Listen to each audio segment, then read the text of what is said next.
جانوروں کے ساتھ احسان و سلوک ہمارے لیے اجر و ثواب کا باعث ہے۔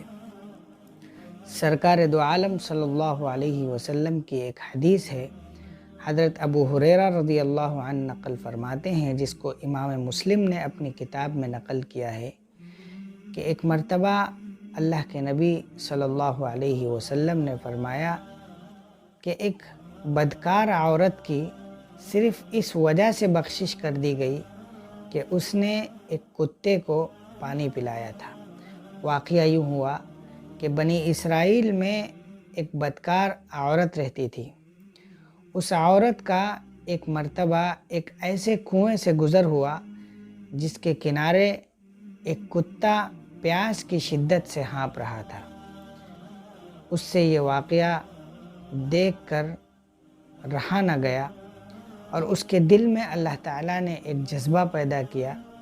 اس نے اپنے چمڑے کا موزہ نکالا اور اپنا دوپٹہ اٹھایا اور اس چمڑے کو اس دوپٹے سے باندھ کر کنویں میں ڈالا، پانی کو اوپر کھینچا اور وہ پانی اس کتے کو پلا دیا۔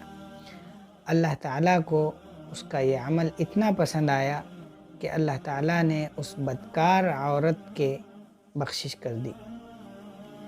ایک دوسرا واقعہ، ایک صحابی نے اللہ کے رسول صلی اللہ علیہ وسلم سے پوچھا کہ یا رسول اللہ، میں حوض سے اپنے جانور کے لیے پانی نکالتا ہوں، اچانک دوسرے کا جانور آ کر اگر پی لے تو کیا مجھے اس پر کوئی اجر ملے گا؟ اللہ کے نبی صلی اللہ علیہ وسلم نے فرمایا کہ ہر تر جگر رکھنے والے میں آپ کو اجر ملے گا۔